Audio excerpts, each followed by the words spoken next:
Dobro jutra, good morning.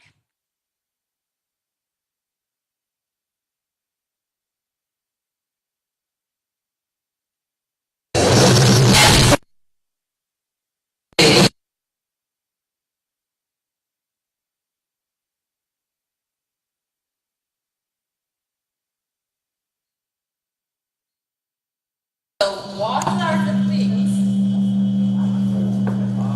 This is mysterious music or something, but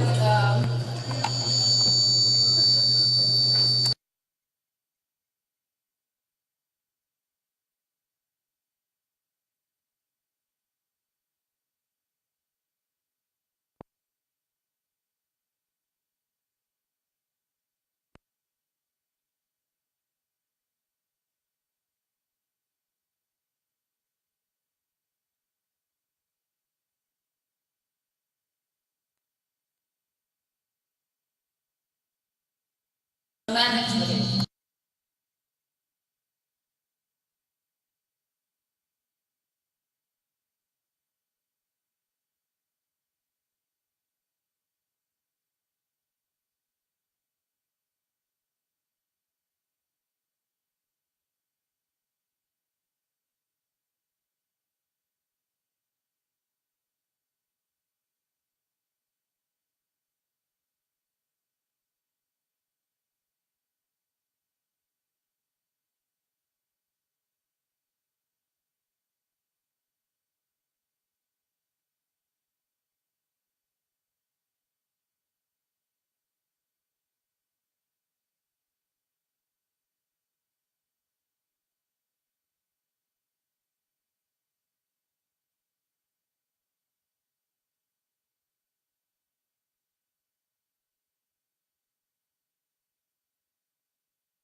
You all should know.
But there are two things which are quite easy today, guys.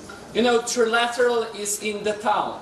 So for everything, just blame Trilateral. Yes, you know, technique, it's word or new order, everything is about trilateral.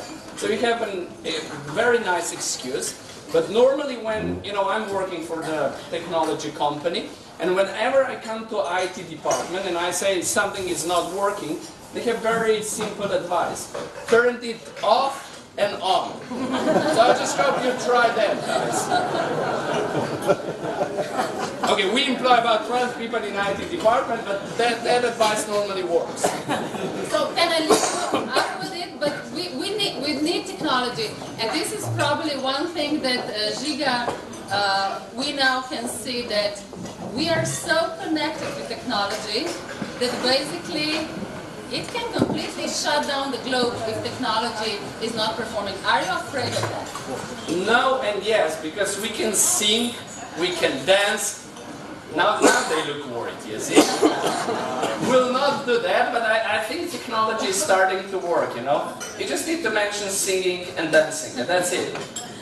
So with that, Giga, are we on again? Yes. We're on, yeah. I'm on. Perfect. Thank you, Aisha. I'll be gone in a second. Just I want to thank a big thank you to partner of today's event, Carmen, Giga. A topic that you want to also discuss is completely in the line with whatever we do. So first a small clip, and then Giga, the stage is really all yours. Thank you. Perfect. Thank you. So let's see the clip.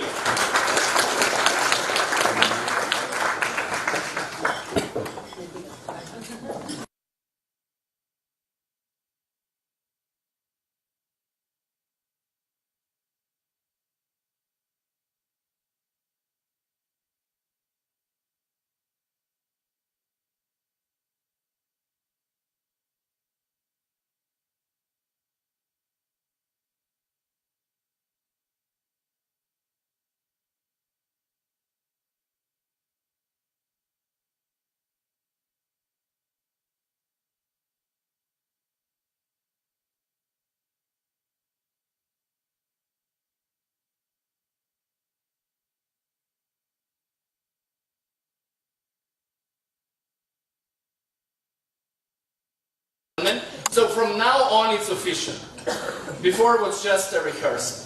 So ladies and gentlemen, a warm welcome, good morning, and I need to say that I'm really happy that all my guests today are connected with Trilateral Commission somehow.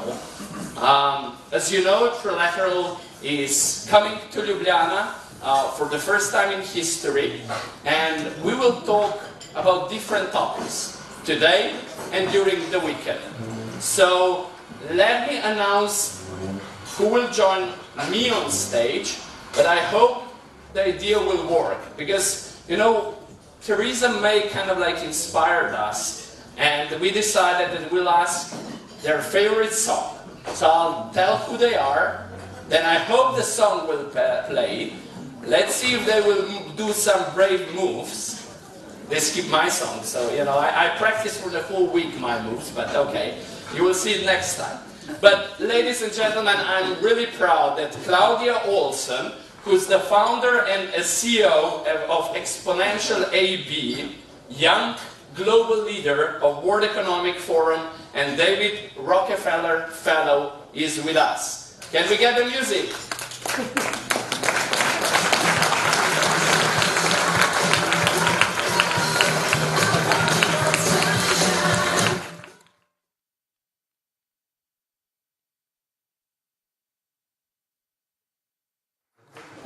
Perfect.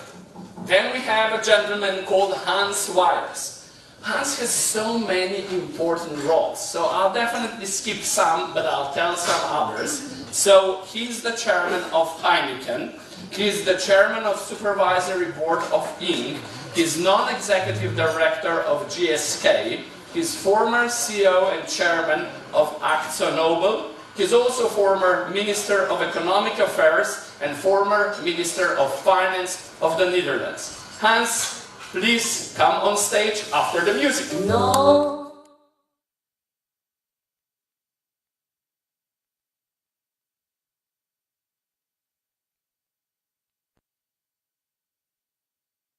We have another amazing lady called Sonia Schmutz, who is a general manager of Chamber of Commerce and Industry of Slovenia. And I need to tell something. I'm really proud of all important, influential Slovenian women, and I really want to say it publicly from this stage, and I'm happy, Sonia, you're here with us.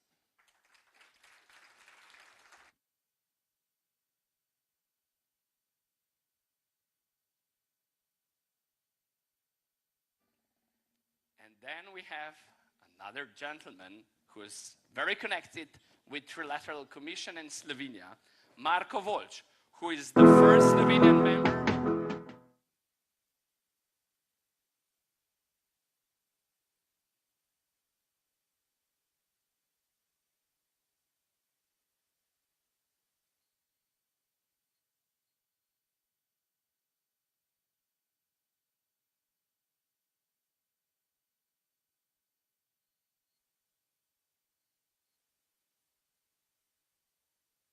Policy Associate of Central and Eastern Europe at Uber, and also the David Rockefeller Fellow.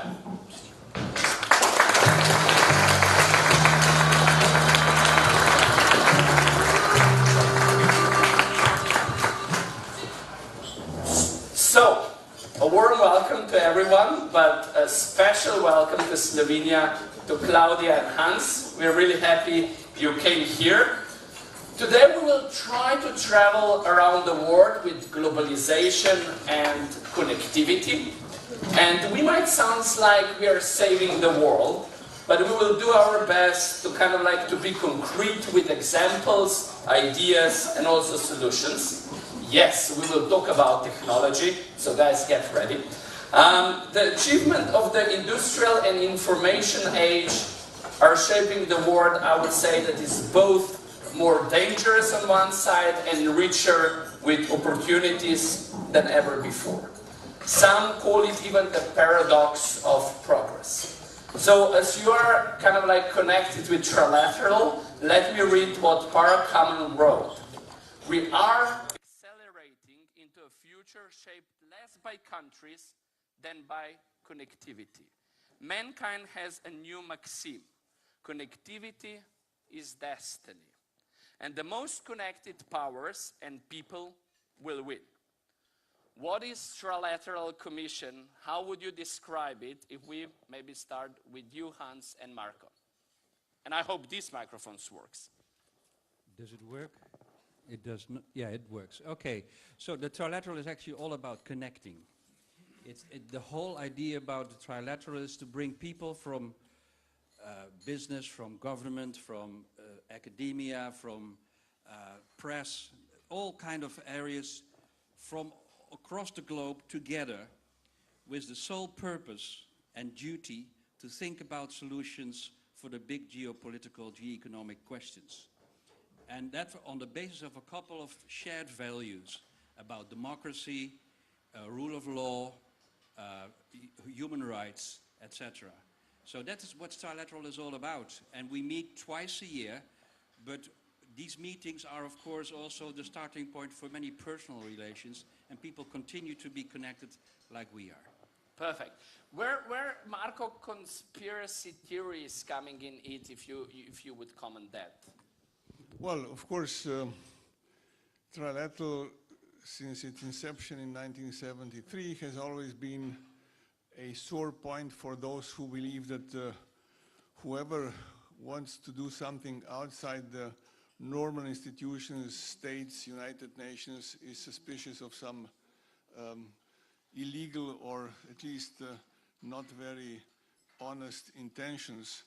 And therefore, there were a number of people, those who were excluded and those who felt that they were not in the right part of the world, mainly following the three rules that Hans mentioned: democracy, rule of law, and shall we say, respecting human rights.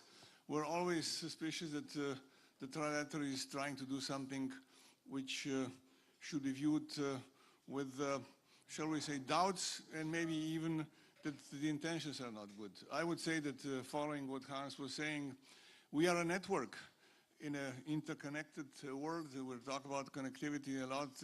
This has been an early predecessor of network as opposed to institutions and structures that started, of course, in the North Atlantic area and included Japan, but it has grown over decades into something which is truly important. I think a number of outstanding individuals with concerns about the world, but also trying to find solutions, not always to the liking of everybody that observes us, but nevertheless, I think we have made an important contribution over the past decades, and admittedly, we're now faced with serious challenges ourselves looking forward. So Sonia, Chamber of Commerce is the organizing partner of the Trilateral in Slovenia.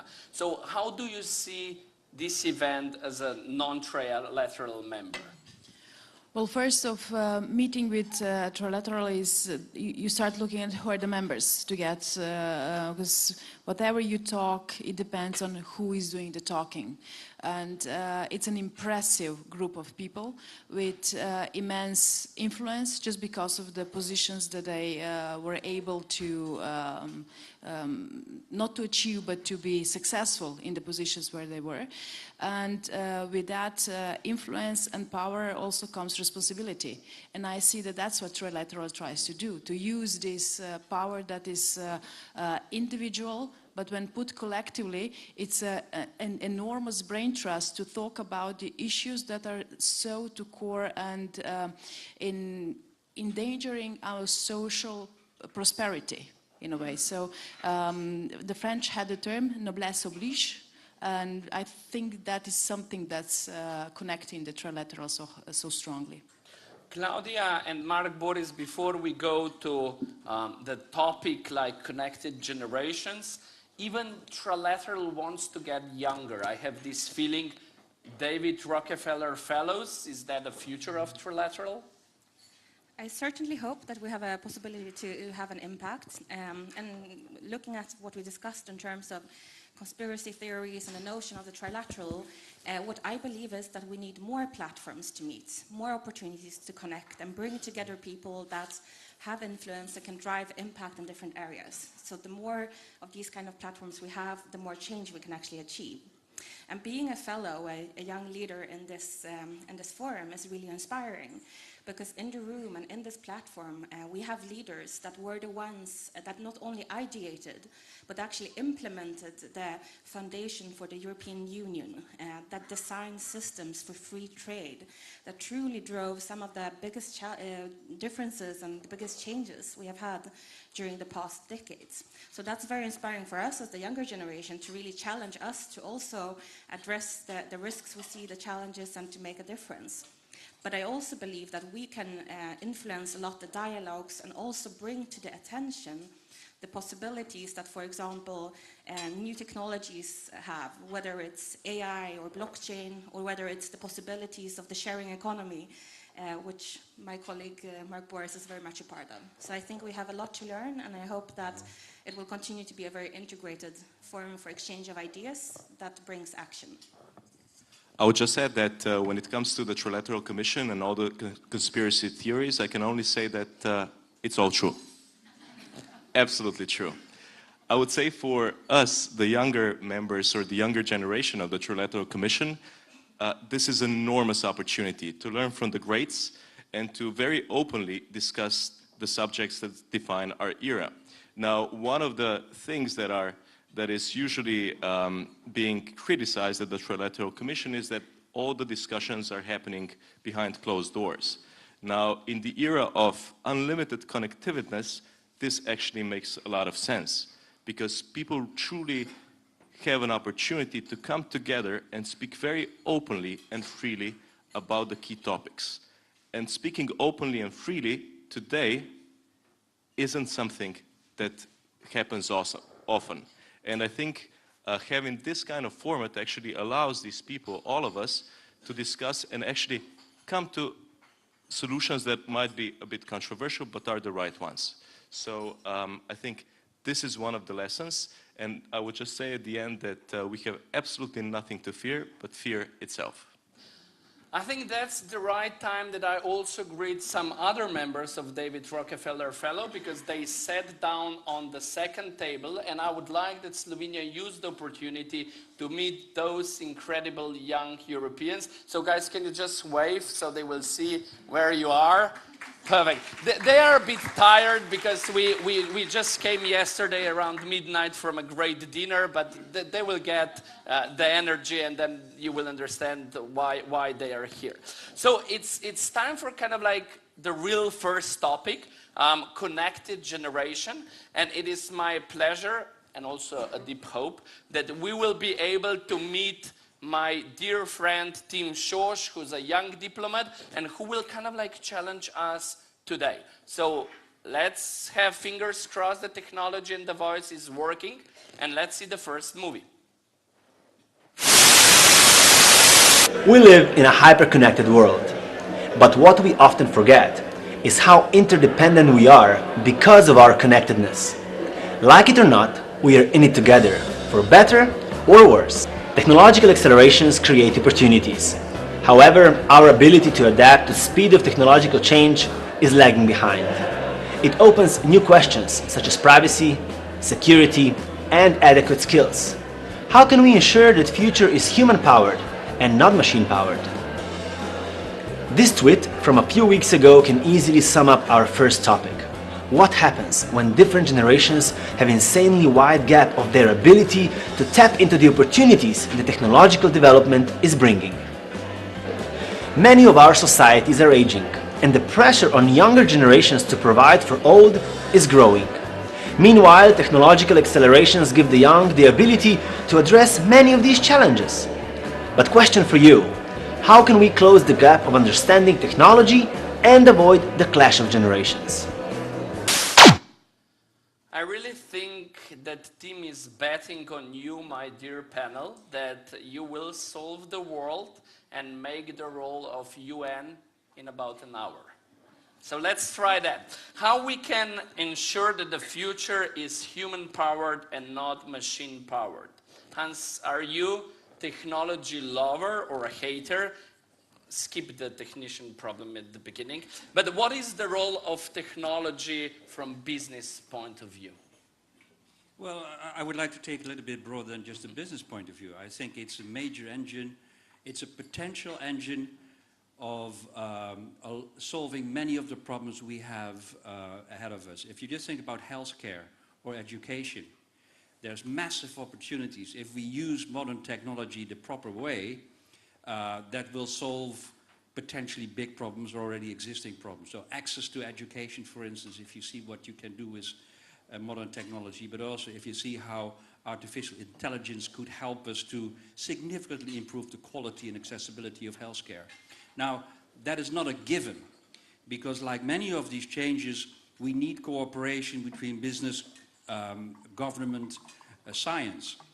I think the key issue here is actually about education, empowering people to help them to manage the technology, to master the technology, and use it in the right direction. At this point in time in the Western world, we significantly underinvest in education, both at the youngest level, but also at what we invest in our universities. There's just a couple of hotspots in the world where a lot of the money goes, and at the same time we underinvest in our societies in education. So much better primary education, but also far more money in Europe particularly to universities to help with computer scientists. We need far more of those people to educate data scientists, and then have the right kind of regulations to protect also the privacy of our people. Those are very important things that you have to do on top of investing far more in technology. Technology is a potential force to improve the world. Claudia, I think I couldn't do the better introduction for your statement in sense where the technology is going, because you are dealing a lot with technology in education. So where is it going? But maybe you should tell a couple of words what you're doing. Absolutely. So Exponential works a lot with upskilling, lifelong learning, and programs to help professionals learn digital skills and digital leadership. And this is something where we're truly seeing a tremendous gap because our educational systems have been built for K-12, for the primary education. We have universities, and then at a higher level, there are executive programs. But in between, there's truly a gap in terms of developing much more professional education. The World Economic Forum just recently published a report highlighting that by 2022, we need to spend roughly 101 days learning to be able to keep up with the technological progress. Technologies are developing very fast. We're seeing also on a global level that currently we have roughly 47% of the global population online. The coming years, the remaining 53% will come online and contribute and continue developing innovation and knowledge. That means that the change that is happening now will happen even faster. We will innovate faster, we will disseminate information, and we need, first of all, to accept this and basically embrace the change and understand that in any generational, in any age, you really need to continue learning to keep up. But also, we need to really understand that if we need to, like World Economic Forum states, learn for 101 days until 2022, that means that in every company, every employee needs to spend 3-4 hours per week learning. And our systems aren't tailored for that yet. So looking at the most important skills for the years to come, it will definitely be the ability to take in new information and to apply it. I should also mention, it's quite interesting, European Commission looked into how many hours we as office workers spend on communicating or searching for information per week. And came up that we spend roughly 28 hours per week in front of our computers communicating and searching for information. But the way we do it is very much the same way we've done it the past years. Very few people look into how they can increase their own digital productivity. And at the same time, technology is developing very fast. So I think it's extremely important that we also realize our own potential in relation to the technology by learning and by improving our knowledge of digital skills. What happens when different generations have this insanely wide gap of their ability to tap into the opportunities that technology development is bringing? Mark, Boris, when I say Uber, I would think you're betting on young people. Am I right? I'm betting on everyone. And I think this is an important point to make. First of all, I agree with everything you've said, but I think we can avoid the clashes between generations, between any parts of the society, by basically having more respect towards each other, by listening to each other. I think technology cannot solve this fundamental problem. And I think we live in a world where there's the right that's not listening to the left, the cities are not listening to the countryside, the West is not listening to the East, the South doesn't care about the North. So basically we're facing a number of gaps in our societies that cannot be addressed through any technological means. They can only be addressed by a change of attitude, by having more respect towards each other, no matter how different we are. And if I may return back to the first point about the Trilateral Commission. Now, it's incredibly hard to forge a conspiracy theory among people that are so incredibly diverse as the member of Trilateral Commission are. You have people coming from all walks of life, from all political backgrounds, united with certain values and with a vision to basically contribute to this world. So I think it's more about respect and attitude than the technology itself. And going back to my previous point, I think we have nothing to fear when it comes to technology. I think we should be open to change and innovation. And let's not forget that Europe is not the world, that we have China racing ahead, that we have the United States racing ahead, and Europe is somehow lagging behind. So we need to not come to a state when we're paralyzed because we analyze too much. Let's just go with it and make the most of it. You can do that, of course.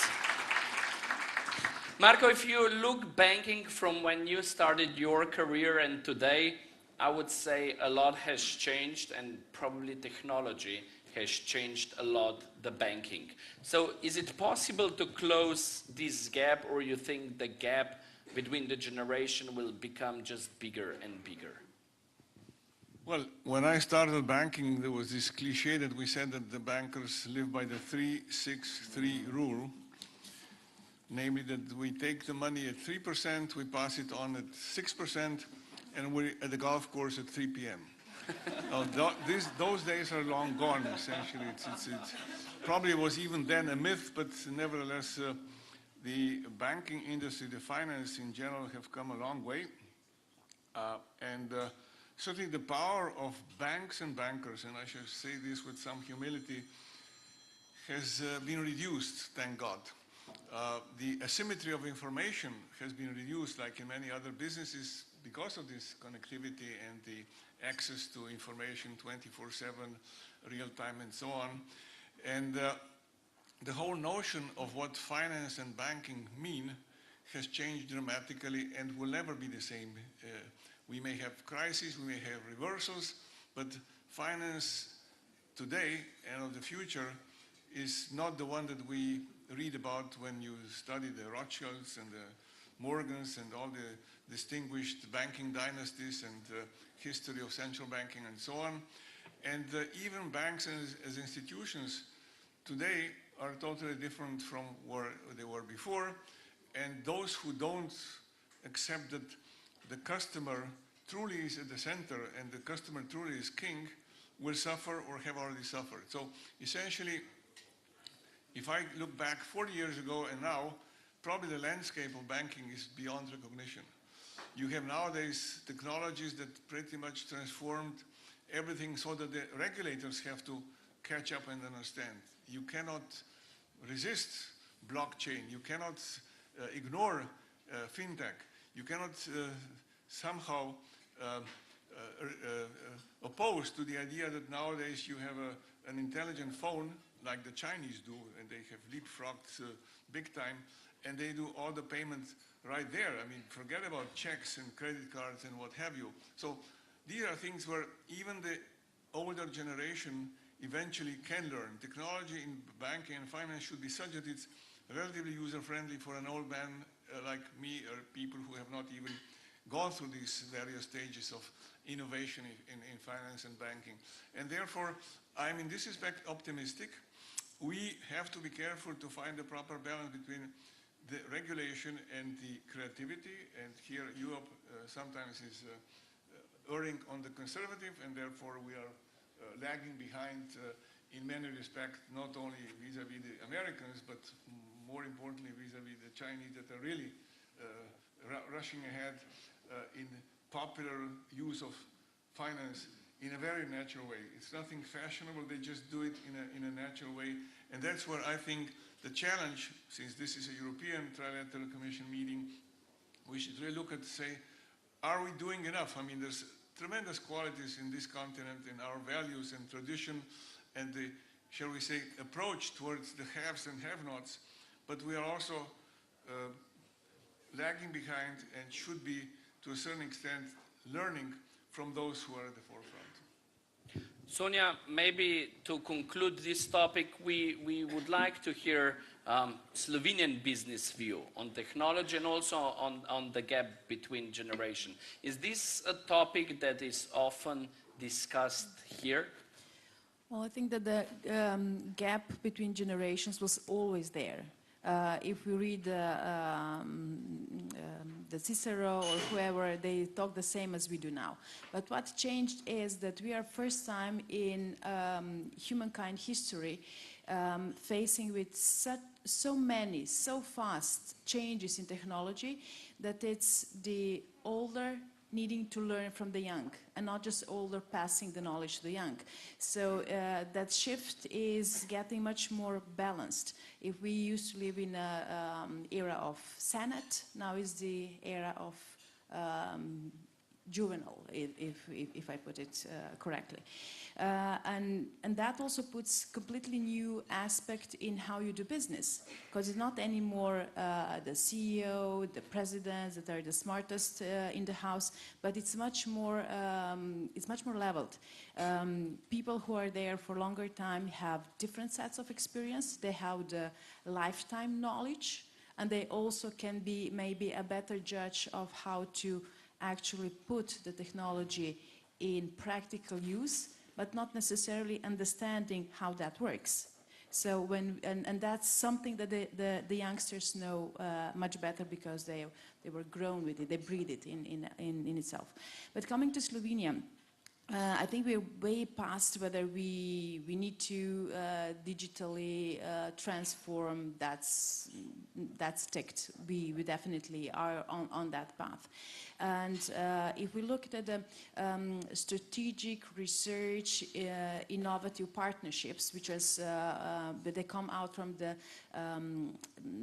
smart specialization that EU demanded of us. We put 9 fields where we see that we can make a huge breakthrough because we have competencies in it.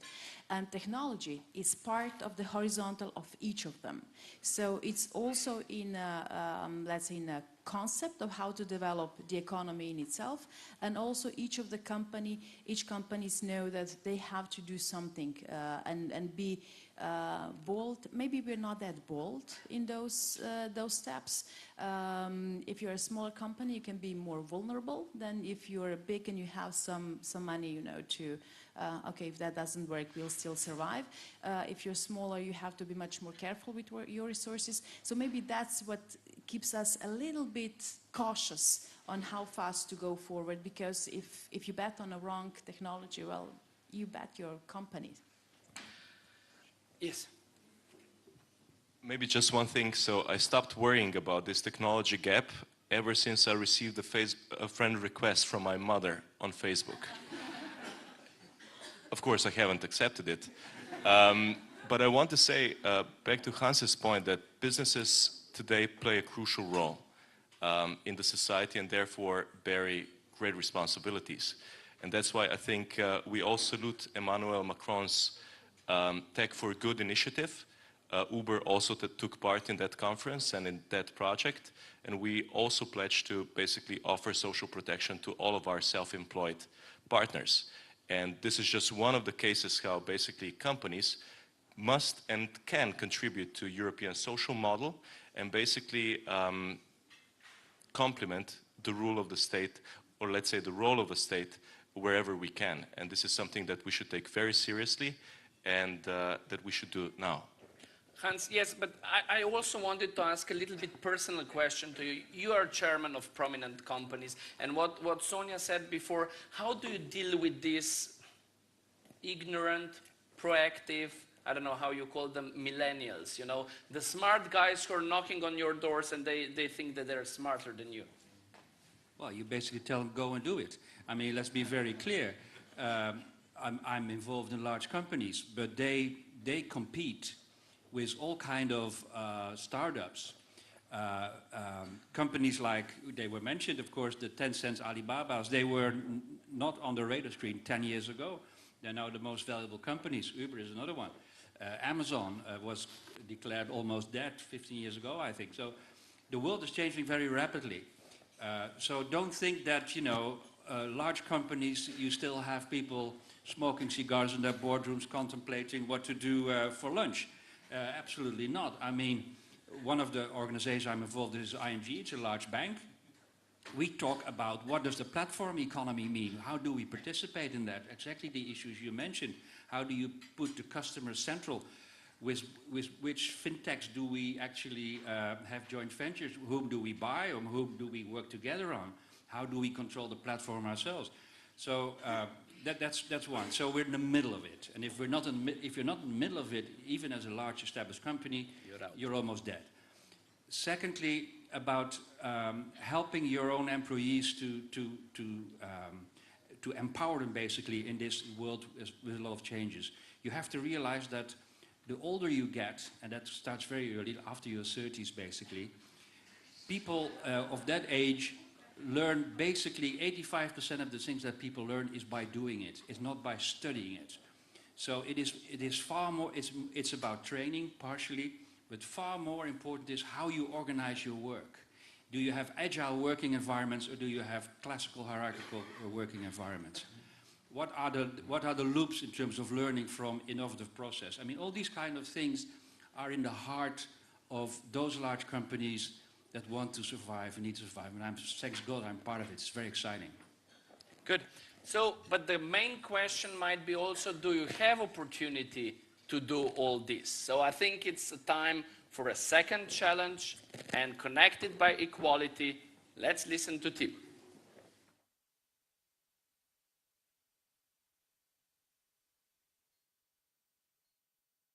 The future is already here. It's just not evenly distributed. However, in 2018, this is not science fiction anymore. In a well-functioning market economy, opportunities to receive an education, have a good job, and earn sufficient income should not be limited on the basis of person's gender, race, place of birth, or parental background.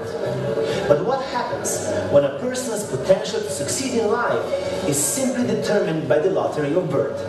We call this inequality of opportunity. Let's take a look. Children in sub-Saharan Africa are 14 times more likely to die before the age of 5 than children in Europe.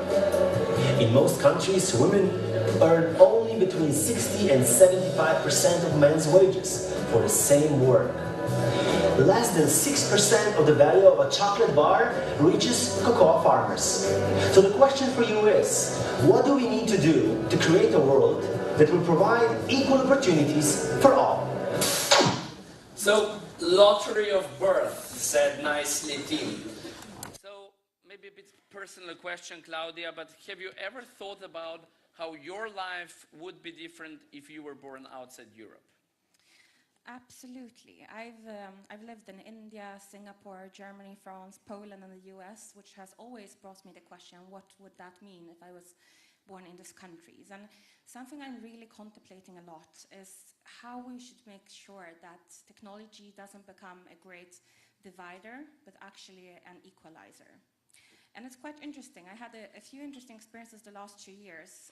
For example, in April, I was invited to Borneo, to Malaysia, to the Sarawak region. And in the Sarawak region, which is of course very known for the fantastic jungles, they also have a very big digital economy conference. They bring together 2,000, 2,400 people that get to try and explore the new technologies in the region. So I was really impressed to see facial recognition technologies being used in the region, self-driving cars being tried out. In the Sarawak region, they even established their own Sarawak Pay system, so basically cashless and credit cardless payment systems. But what probably was the most memorable experience was when I went into the jungle in Borneo, and I spent 2 hours looking at the trees, the plants, the animals, and I would be asking my guide in the jungle about all of them. And at the end of this guided tour in the jungle, the guide turns to me and says, "Claudia, can I ask you a question?" And I expected him to ask me maybe about Sweden, or maybe about Europe, or my own life. But instead he turned to me and said, "Claudia, is now a good time to invest in Bitcoin?" and this shows very much, how globalized technology has become, and basically how accessible it is, how much it's uniting us. But at the same time, we're also seeing that this technology and these developments need to be applied to actually building a good infrastructure, healthcare, education, and basically the welfare services. And we need to look at this not as a just national or regional issue, but we need to look at it globally, because we are so interconnected. So I think it's interesting because some countries, I was just in Dubai last weekend, and Dubai, for example, and the United Arab Emirates are working very much with their happiness agenda to really maximize the happiness of the citizens. And I believe that to be able to maximize the wellness and happiness of citizens in one region, we really also need to look at the happiness and wellness and living standard on the global level, because we are so interconnected. So yes, I do think a lot about what it means that I've been born in Sweden, and to see also how we can make sure that the know-how, that the technological developments we have in the Nordics can be transferred, shared, and improve the global living standards. I'll not ask to share advice on Bitcoin from the stage, but I'm sure that Claudia is willing to discuss that after with you. Hans, being, as we said, part of big companies, I have 3 facts I would like to share with you. 70% of the world's population holds only 3% of global wealth. Around the world, 63 million girls are currently out of school. That is almost the size of the entire population of United Kingdom. And according to the World Economic Forum, as current rates of change of the global economic gender gap at work will not be closed for 217 years. How this resonates to you, what we are doing wrong at the moment and what we should change to change these statistics? Well, first of all, I don't believe those kind of extrapolations that you just gave, because I believe in exponential change. And if I go back only 10 years and I see what has happened to life expectancy in this world across the globe, if I see what kind of change we have seen in many Asian countries, for instance, and Latin American countries as well, I'm far more optimistic than these trends suggest. But there's a couple of rules that we have to try to apply across the globe. I mean, why are there countries where there's so much poverty, so little progress, where the gender gap actually increases rather than decreases?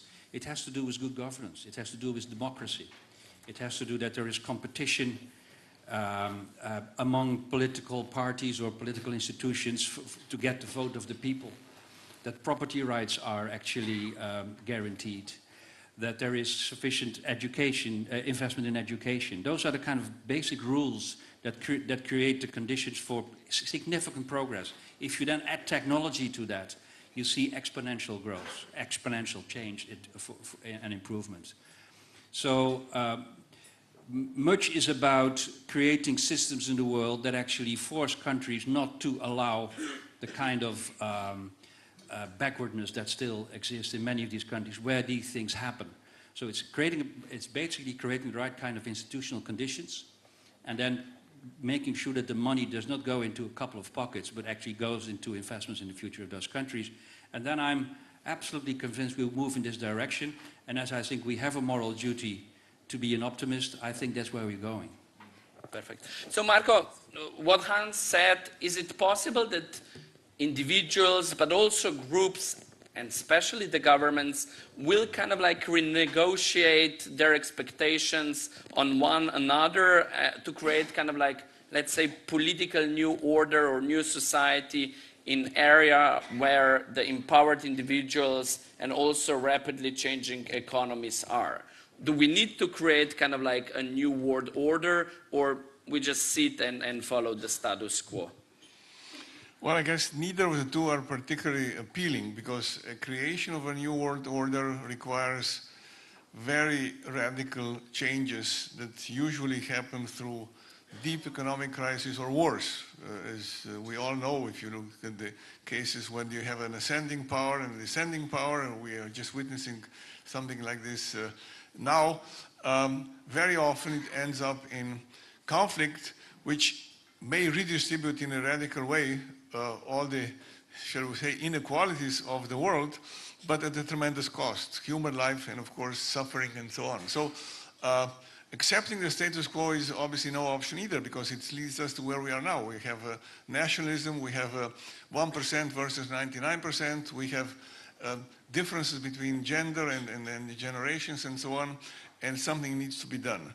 How to achieve this in an orderly way without really being too slow or too radical to disrupt all the processes of this world is a big question. And here, of course, technology can be a blessing and a curse, and we have to use it very, very, shall we say, prudently.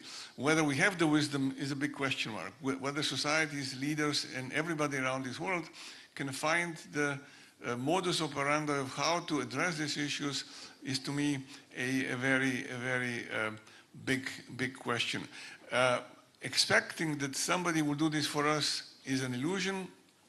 Thinking that it will all happen from bottom up may not be particularly, shall we say, welcoming either, and therefore we need to somehow welcome and encourage initiatives that come top down, bottom up. I would just give, since Claudia mentioned her experience in Borneo, last Saturday I spent, some of you may know, part of my time in Mexico and part in this great country of ours here, and last Saturday I was in a poor village in one of the poorest states in Mexico called Oaxaca, talking to people who deal with rural education, helping rural schools. The government provides only very, very basic things. They pay for the 2 teachers who are there, and everything else has to be provided either by parents, families, and by families usually in Mexico and so many other places it means women, because men are not very responsible and do things that are perhaps destroying value rather than bringing up their kids, and whoever wants to help something. So we were there and they said, look, you know, you could devote so much money to build another classroom and maybe some equipment for school, but where we really see the added value is if you could provide some money for the internet, because the terrain in Oaxaca is impossible. There are places where you cannot go by car because there's no road, maybe on a donkey, or you walk. Or use a helicopter, of course, that's more rare.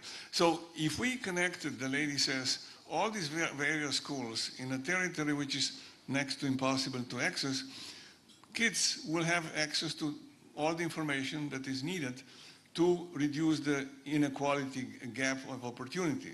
And we said, well, maybe this is probably a much better way to spend the money than bricks and mortar.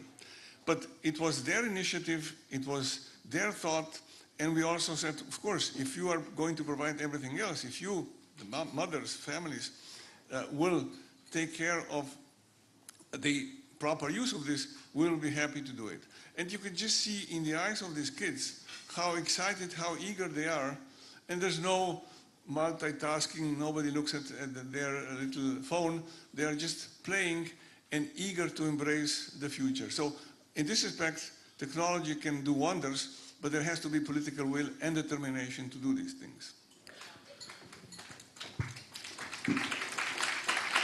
Sonia, you are a member of many highest Slovenian bodies, Social Economic Council, for example. Am I too critical in an aspect to Slovenia when I say that, you know, I have a feeling that we are talking about local issues and we are forgetting about global risk and opportunities. And let me be concrete, you know, I have a feeling that no one in Slovenia is really talking about artificial intelligence and the influence of that, of the future of the work and employment, but we're still dealing a lot with minimum wage. Well, thank you for the question, but if you allow me a little bit of the comment of before, sometimes it's good to go a little bit back to understand how we got where we are. And after the Second World War, we could see, after the first years, which were probably, since I wasn't there, but understanding it was very difficult. But then somehow it picked up, and the distribution of new created wealth was distributed much more fairly than it is today. And that got me thinking, and I went a little bit researching, okay, how could that go so wrong after the 60s? So somewhere in the 70s, it started changing rapidly. And one of the facts is actually women employment. Women starting getting into the labor market, and with additional income to the families, the men were not anymore under such a pressure of bringing more money for providing for the families, so the wages could stay lower than they did before. So they didn't grow as much as they did, because now you had, instead of one income, you had two income households. So women empowerment, which you know I'm quite fond of, but in that regard actually lowered the distribution of the wealth for the singular person or the family. So that's something that went wrong. And the other, since I have such a great panel here, I must say the financial industry just as well. In the 70s, it started being very, very deregulated. It did also have a positive impact on the world growth, but also it turned out to be a very dangerous situation, but not only because of the global crisis that happened, but when you become, in some countries, 40% of the GDP from the financial industry, when so much money is there, it means that you take the best brains from the university to go and create ununderstandable instruments that just make money without making real value. And so the real sectors, if I call that, the industry, also could not choose anymore between so many smart people as before, because they chose to go somewhere where they could be paid much more. So that was also part of the problem. Now, knowing that doesn't fix anything, but it's good just to understand of how things are. And in that, to change, some of that is, as Hans said before, institutional understanding and what you have to do as the society so that we can level the playground for many people. But then again, in Slovenia, we like to take the responsibility instead of the individual. That should not be. That is fake solidarity. As a society, we need to make everything that anybody, whatever it comes from a well-off or poor background, is able to fulfill its own potential. And that's what we, as a let's say, civilized society, need to create. But when you put that, then it is on the individual to use that possibility and to work on it, and not that we feel sorry for anybody who maybe didn't take the opportunities, but just wants to have the same level of life quality than anybody else. We are working as social beings, so we need to contribute. We can't just lay back. And sometimes when we talk about universal income, I am worried because I'm not sure of what sort of a psychological impact that would have for the mankind. It's something like a permissive upbringing of children. It turned out to be a disaster in a way. So we need a little bit more of a lot of social conscious, but also, as we are now told as parents, set the boundaries. And sometimes, at least in Slovenia, we don't want to talk about the boundaries because it could be hurtful or politically incorrect. And now coming to the Economic Social Council, if we wouldn't have such a body, we would have to make it up. We need that. It is a platform where social partners can and have and must talk and decide. What we are worried is that sometimes it's used just for talk and not for coming to a common solutions. But either it's we from the business trying to find another way around where we know that something that will be difficult to go through that body, or it's some other part of the Economic Social Council trying to find another shortcut. That's not a good thing. And after the independence of Slovenia, this was also very difficult, but that was the body that helped us go through the most critical years. And I would very much love to see that we come back to that, to the hard talks, but to understanding, to respect of each partner, and knowing that we share the responsibility of how it will be tomorrow, not only who gets the political points. Mark, Boris, I don't want to make a pressure on you, but you are blocking the sustainable development in sense of timing. But I would still like that you wrap it up and kind of like try to offer the magic stick. What do we need to do to create kind of like a world that will provide the equal opportunities for all? At least where we should start. So I think there are three fundamental principles. It's open market, free trade, and the rule of law. And these are, I think, the three pillars of any successful and sustainable economy or democracy for that matter. I used to work in Africa, in a very poor country called Sierra Leone, which is poor even by African standards. And I would say just like this: let's not send development aid. Let's tear down trade barriers. Let farmers from Nigeria sell their crops to the West. Let entrepreneurs from Cambodia sell their products to the West, which is today close to impossible. And I would again agree with Hans that we live in a world that's infinitely better than the world only 10, 20, let alone 100 years ago. Status quo is not an option. We need to do better, but I think we're on the right path. Sustainable development team and our last topic. We looked at technology, generations, and inequality so far. Now let's look at connectedness from even wider perspective. Recently, all countries of the world adopted sustainable development goals, laying out a path until 2030 to end extreme poverty, fight inequality and injustice, and protect our planet.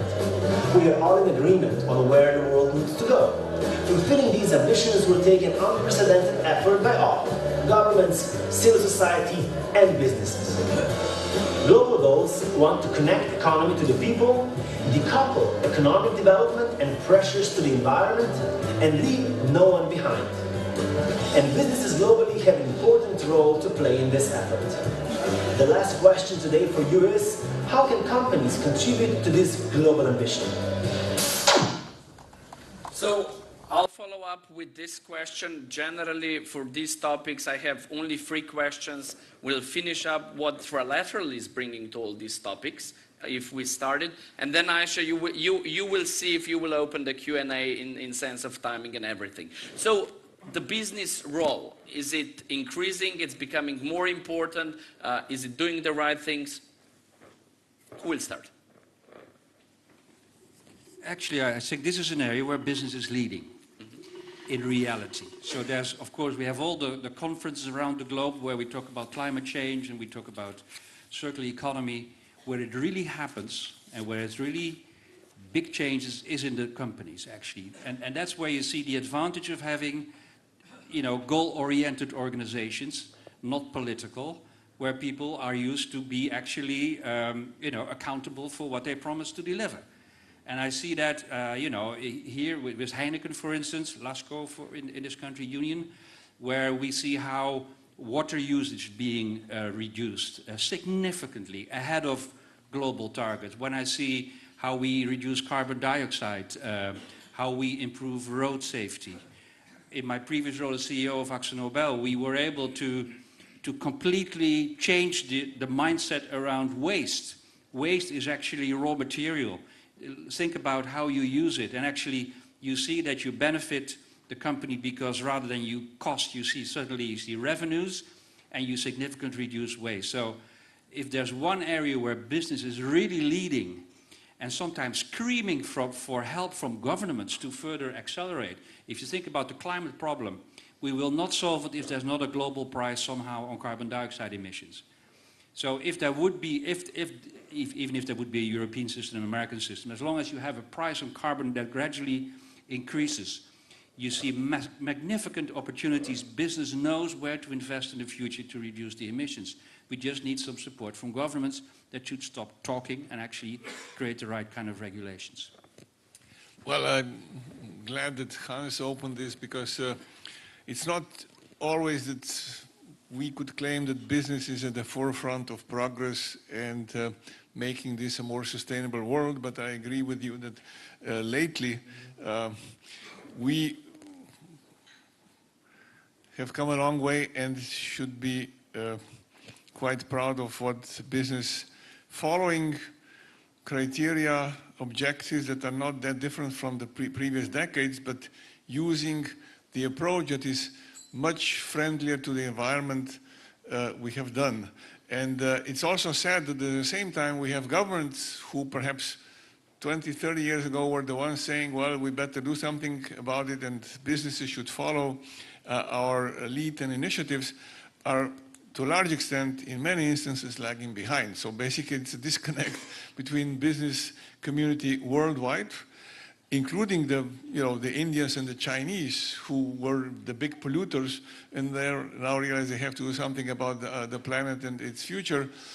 And the governments alas, among the most advanced countries are not doing enough and maybe the ones to blame. So how do we find a dialogue, how we can appeal to the politicians who traditionally have been very critical of businesses that are just very myopically looking at the quarterly bottom line and distributing bonuses to the top brass, to engage them or to somehow force them to follow. And I think it'll be an interesting situation to watch how things will develop in the still most powerful country in the world, where things politically are going in a disastrous direction for the planet as a whole and the future generations, and the business community and cities where there seems to be more enlightenment in this respect than at the federal government in the US, to be very explicit.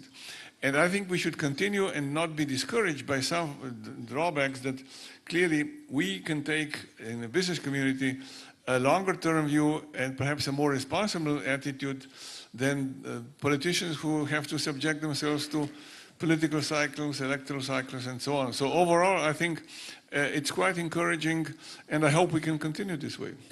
I would add to business, Claudia, and you can of course comment the business, also the role of the individual, of me, of you, of the lady in red there on my right. So maybe you can combine that. Yes, I wanted to comment that I'm quite optimistic still about that in the coming decades we will actually be able to find a lot of new solutions to address a lot of the sustainability issues we have now.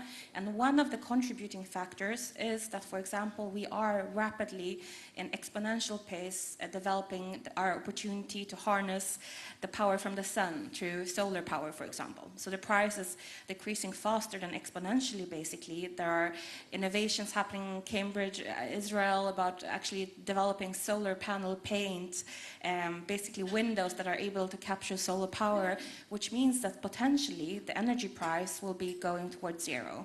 And that will, of course, have a tremendous potential impact on global markets, but also enable us to really make use of solutions for sustainability that are now very energy demanding. I'd like to comment as well, and maybe challenge a little bit about the perspective of sustainability, that for me, sustainability, of course, goes quite beyond the climate and the environment issues. And nowadays, most businesses definitely understand that our global resources are limited and there needs to be a very responsible, basically, approach and strategy towards sustainability, and that it can also be a great business opportunity. But I also think that in the coming years, there will be more areas where businesses will also realize that a greater responsibility can be taken with relation to socio-economical issues. We're already seeing, for example, in Silicon Valley, that more and more businesses are realizing that the society has already become too divided between the ones that are homeless and very living basically below poverty line and the ones that are the super rich in the area. And that divide can't really be sustainable for the environment, the society, long term.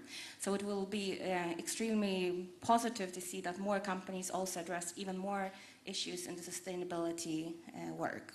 Sonia and Mark, Boris, if I just add to business individuals a little bit about politicians. I would say that generally I miss the role models. I miss them for sure in politics. And I think, you know, I'm asking myself, how can you be so ignorant to say there is no global warming? So maybe you can comment on all the three aspects and sense of the sustainability and sustainable development. Okay, let's start with the business. I think that when there is a shift in overall mentality, business follows. There are some businesses that are really, let's say, value-driven, but I wouldn't bet on that in general, because we have to have a lot of businesses going for it. And when business sees that people have changed their minds, that there will not anymore be oblivion to how the company comes with the product, how much water it uses, or is it careful about the waste or anything, when that becomes part of the equation, who you will buy, that's when the people decide on about the products, and the companies feel that in their pockets. So that's quite a huge incentive, and that's good. That's, in a way, if we think about Adam Smith and his invisible hand of selfishness doing the right thing. So now we see that there is a huge change in the world. If we compare that to 10 years ago, it wasn't so strong. Now it is really strong. And also it brings the demand from the younger people coming in the companies or starting their startups, that they want to know that they are doing a difference to the world. And not in a bad way, but in a good way. So that's also another huge push. So it is a mentality change of the planet, I would say, that's unstoppable. On the other hand, of course, the problems we are facing are also unstoppable, so we have to be much more fast with that. And here, we can talk about the clash of generations. That the youngsters are, I haven't met anybody who would think of the climate change not being an important thing. And you could see people in politics say, it's not that important. And there was a research actually done that in general media, there is on that issue, just as well as on vaccination, it's practically the same, that media wants to portray themselves as objective. So they show pros and cons, and it's like 50-50% of the topics. But when you go and research into scientific research on climate change, there is not one article found that would say that human hand is not responsible for the climate change. Not that they would say that there is, but there is not one scientific publication that would confirm that we have nothing to do with it. So it's a huge difference. You have like 100% on one side and 50-50 in general public. So that is a little bit of a craziness that's not that understandable to me. And some politicians like to bet on those 50% that's like unsure and that media portrays it, because it puts them in a little bit different position. And people, we don't like to change that much. And that means coming back to me. I have to, when we look at how many trash bins we have in front of our homes, it's just adding. And I don't mind doing that. But if you would ask me that 15 years ago, I would say, are you crazy? I'm going to, I have to devote so much space just for the trash bins. That's changing, and also the business is changing. So the politicians, I think that in Slovenia we are very for that, because we have the mentality towards green environment and we want to protect it. So maybe we are a little bit further on than some others. Maybe you choose just one of the topics. So I would say that we need to understand that governments don't innovate. It's the businesses that innovate. And you cannot change people's attitudes and mentality by a governmental decree. And I think that's pretty important to understand. Now, when it comes to businesses and our wider responsibility, it's obviously huge, but I'll say it just like that. If we as consumers will be aware and smart, our companies will act responsibly. If we as citizens will vote smartly, our governments will be smart and efficient. And if they aren't, either the government's smart and efficient, if the companies aren't responsible, then it's not something wrong with them, it's also something wrong with us. So this is our responsibility, and let's take it.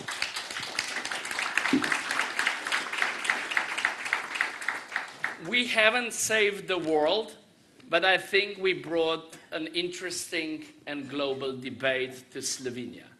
And this is what Trilateral is about.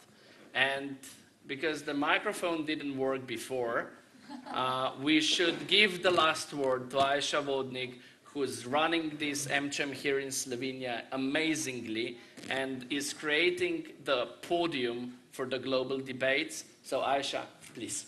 Hey, brother, thank you for this great discussion. Really, so many interesting, it's impossible almost to sum up what you've said, but I am certain it's a fruit for thought for all of us. And it's so important that we do discuss global topics. And with that, I would really like to thank you, as I would like to thank you again to Pokojninska družba.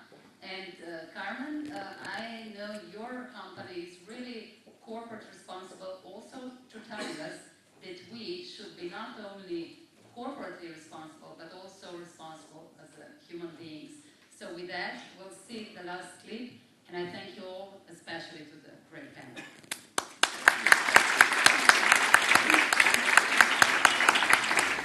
Živimo v obdobju obrata generacij, ki ga zaznamuje vedno večje število starejših in vedno manjše število mladih.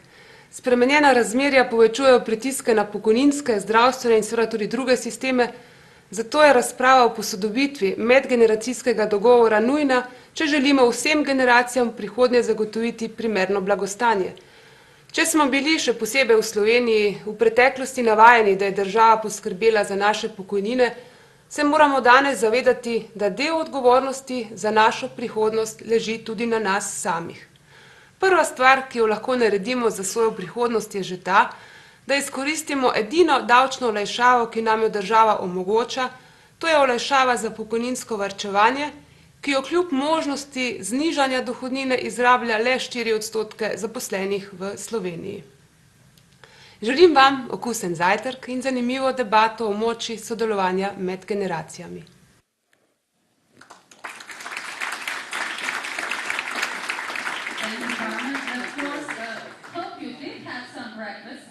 But I would like also to say to Trilateral, thank you that we could be part of the beginning, and I know you'll have an amazing weekend, and I'm certain that you will love the only country in the world that has love in the name.